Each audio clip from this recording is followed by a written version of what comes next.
Well, I feel like I feel like a 5-year-old that just drank about 2 or 3 Cokes and ate a bunch of Ritalin and got on my tricycle and just headed like hell down the street. That's how I feel when I'm on these podcasts. Hey, look, a lot like editing software can it can fix a lot.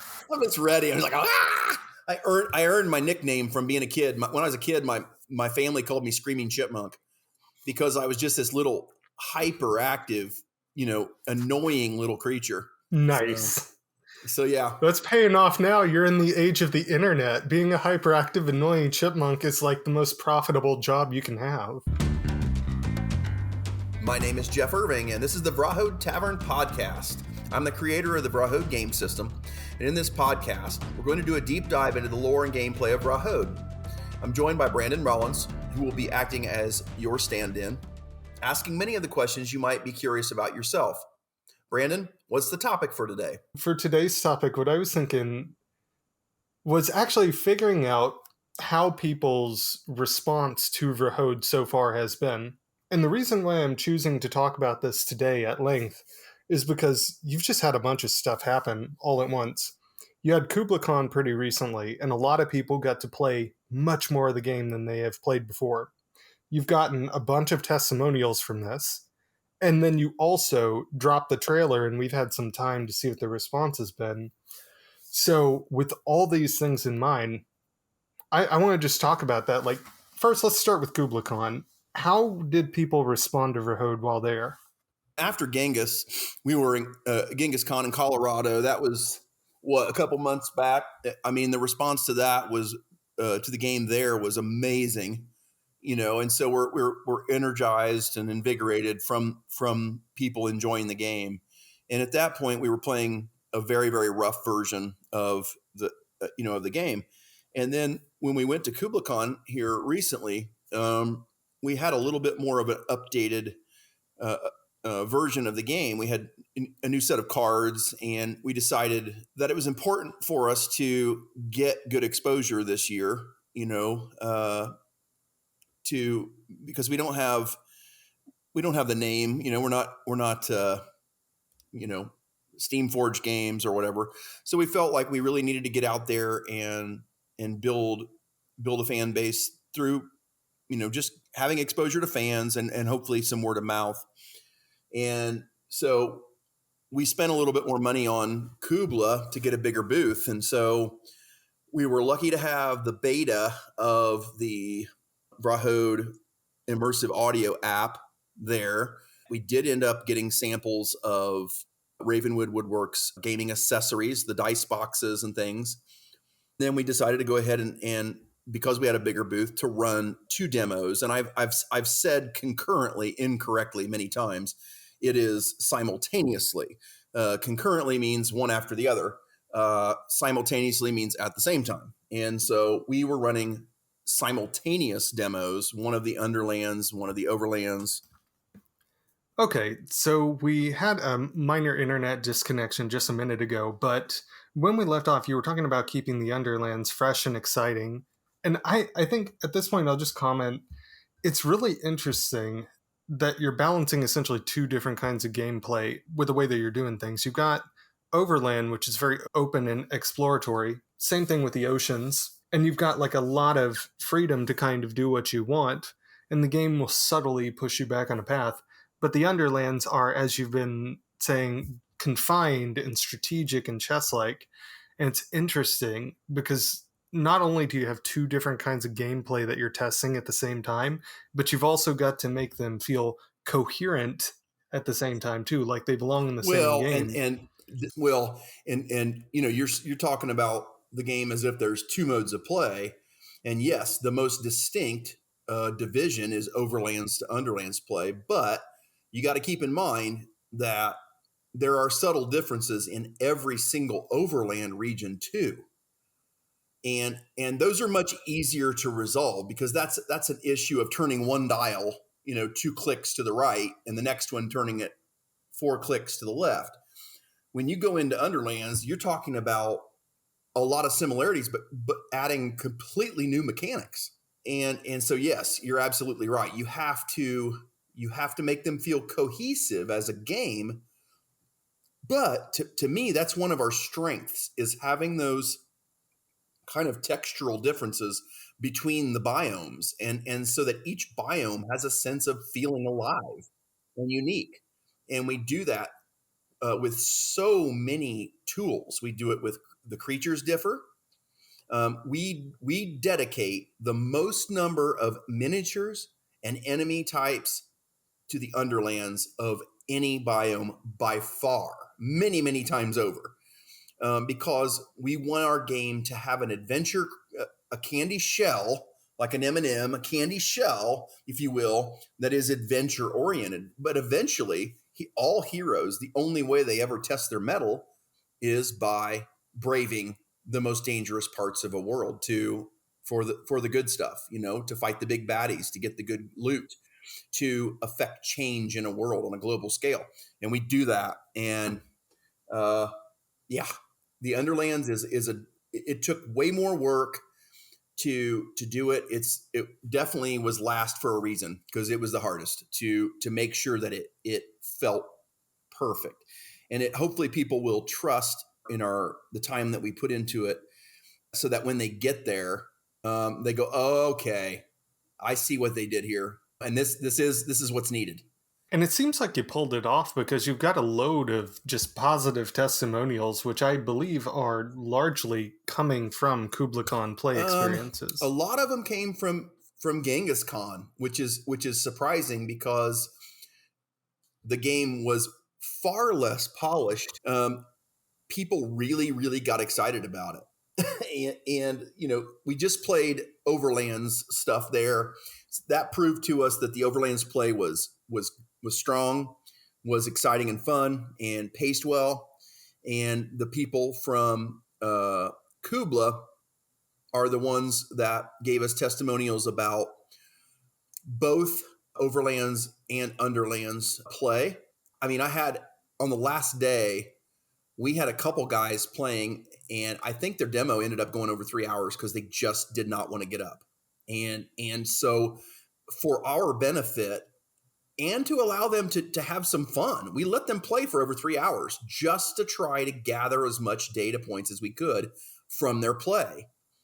And they had some challenges, but it made us recognize that even though the Underlands play is hard, there's still room to add some more wrinkles of challenge. Now, they can't be too big, or we're going to have parties wiping out and dying on us all the time.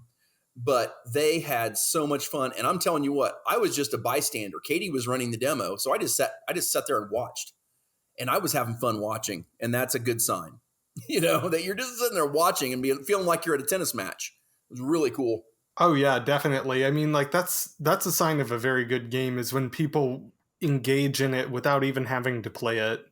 That's part of why streaming is so popular, It's like some games actually work really well just to watch them. I don't think anybody, if you'd have told people 5 years before esports took off, and this idea that people wanted to watch other people play games, I think you would have been laughed out of a meeting on that, a marketing meeting. But what's different from watching people have fun than watching people be maybe directly athletic?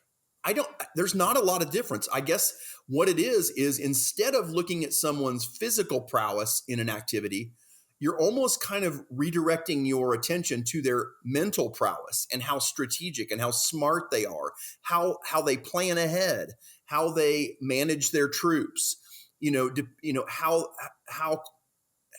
how effective and dexterous they are with a controller. I mean, that's fun stuff to watch.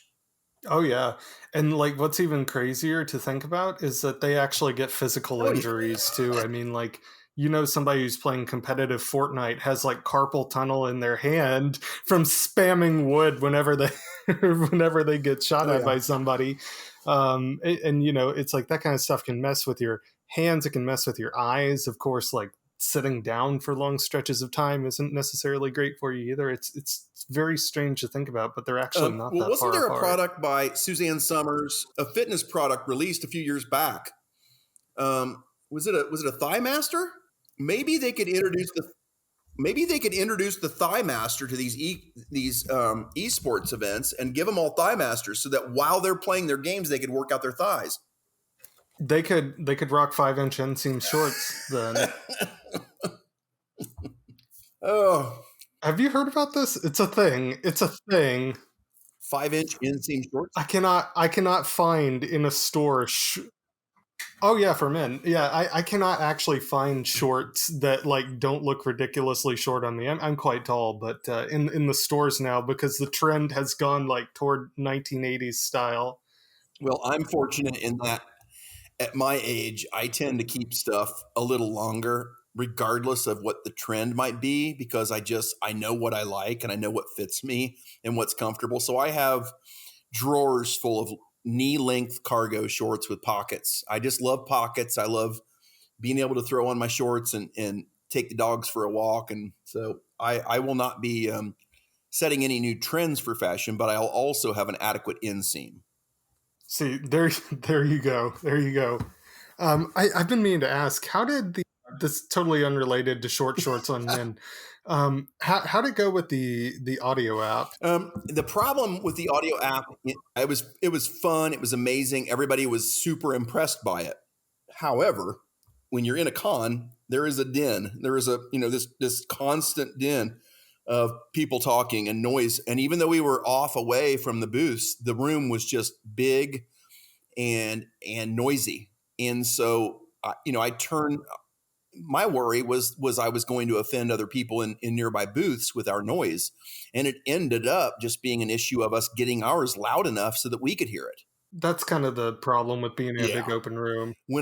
Trust me when I tell you, though, that when you can go, I had this little story hook for the demo of you're in the tavern, you're talking to Corbwalter and his daughter Brunel, and and now you're moving out into the plains and you're moving over here towards the forest, to be able to take them through those sound stages and to leave the tavern noise behind for peaceful plains, and then to hear the forest, and then to go into combat in the forest and be able to set people up with these soundscapes within the game was to call it well received is an understatement. It's really cool.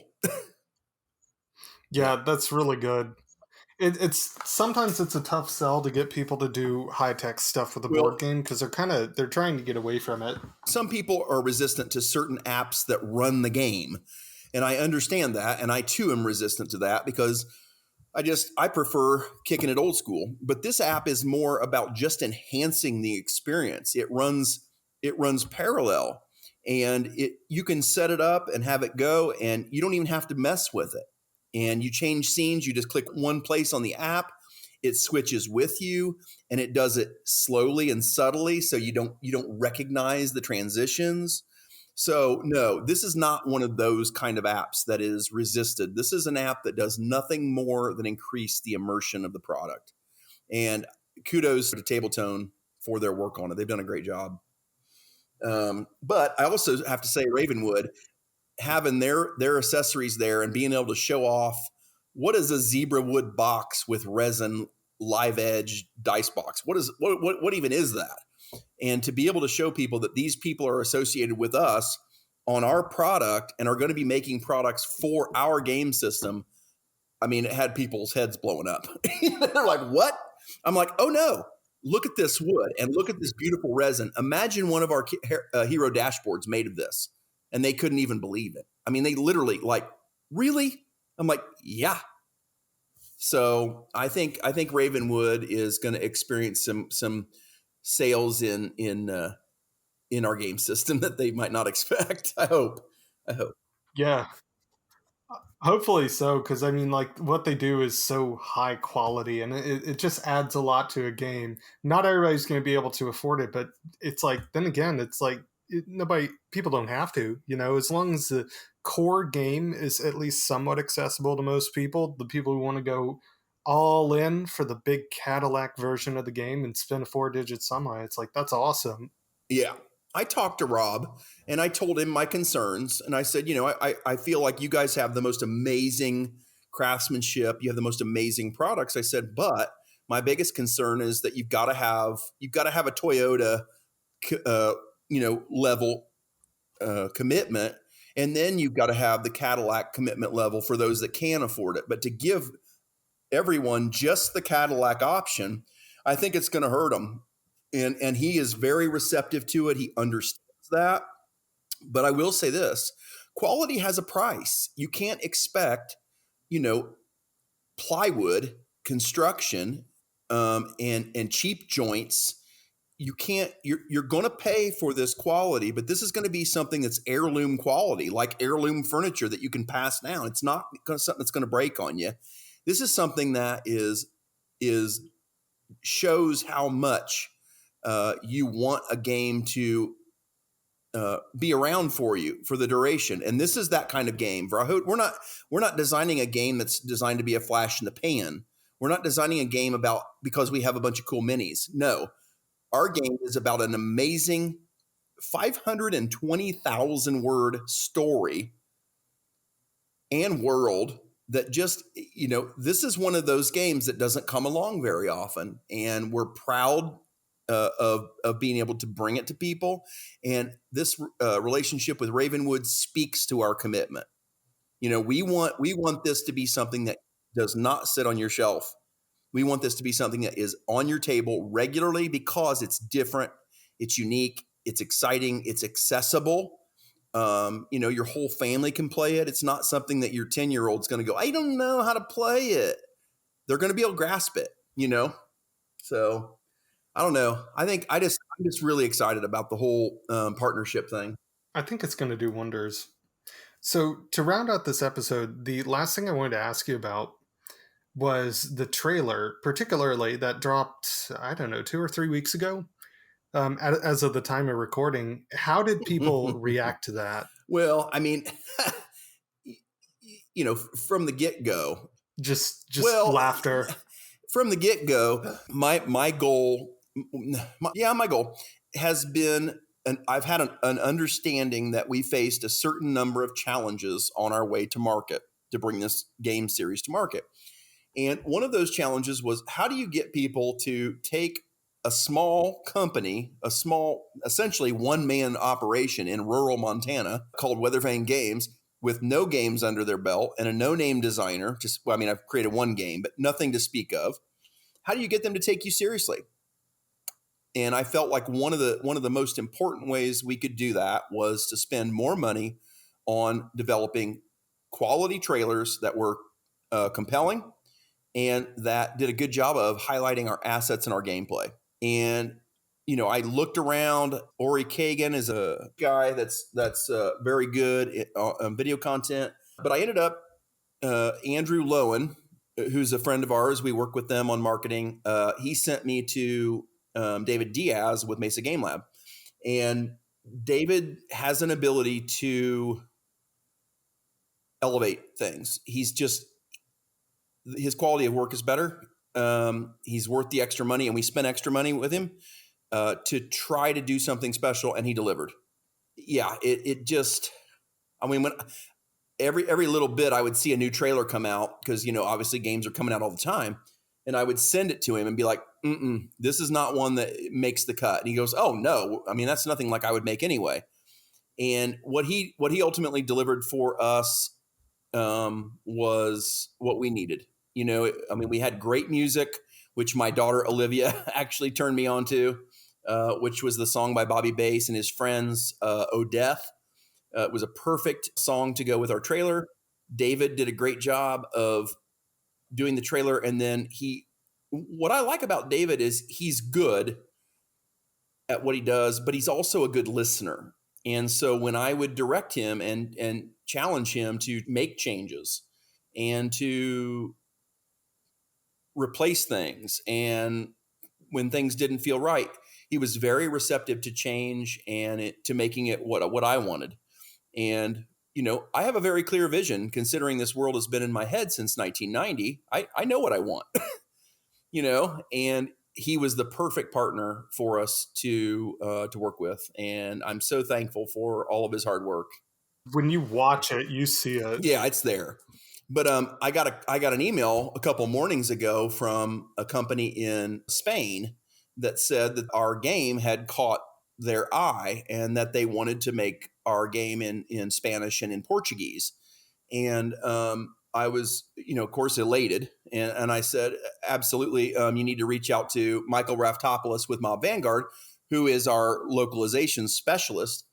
And the reason that our game impressed them was the trailer. Yeah, and to me, it's like if a trailer is pulling in strategic partners, it's clearly doing something right. Yeah, well, anything I can do to make the problem with our game is it's very expensive. It's expensive to produce a game of this scale, a game series, and so you have to, everything's got to be top notch.